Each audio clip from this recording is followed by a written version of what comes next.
Mobile টিপো। তোরা তো সকালবেলা কইলাম যে কলেজে যেতে, কলেজে গেলি না কে? পয়সা পয়সা মোবাইল টিপতে আসো তুই, হ্যাঁ? ভাই সরি ভাই, আমি আমি চিন্তা করছি আর লেখাপড়া করবো না। লেখাপড়া করবি না তা করবি কি?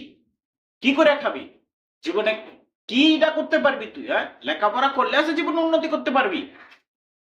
ভাই আমি লেখাপড়া করবো না, দরকার হয় নাফিতে দুহানা কাজ করব, টিকটক করব, টিকটক কইরা অনেক বড় কিছু হমু, ভাইরাল হমু, ওইয়া পরে মনে করো যে আমি ল্যাম্বরগিনি গাড়ি কিনতে পারবো, বাড়ি গাড়ি করতে পারবো, সব করতে পারবো।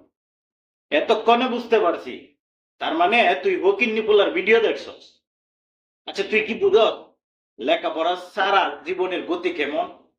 হবি একজন গন্ড মূর্খ, দেখবে অমরের মতো একজন ভালো মানুষরে তুই ফেসবুকে আইসা টিকটকে আইসা গালাগালি করবি। যদি লেখাপড়ার ন্যূনতম জ্ঞান না থাকে, লেখাপড়ার একটা জ্ঞান আছে, এই জ্ঞানটা এই কোটি কোটি টাকা দিয়া মিলে না।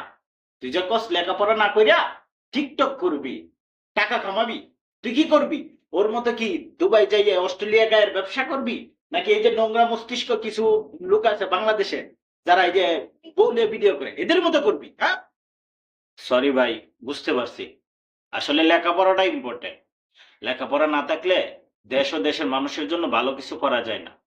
লেখাপড়া ছাড়া টিকটক করে এসব করলে নিজেরও দুর্নাম, বাপ মারও দুর্নাম হবে। টাকাই সবকিছু নাই, আসলে শিক্ষাটাই সবচেয়ে বড় কথা।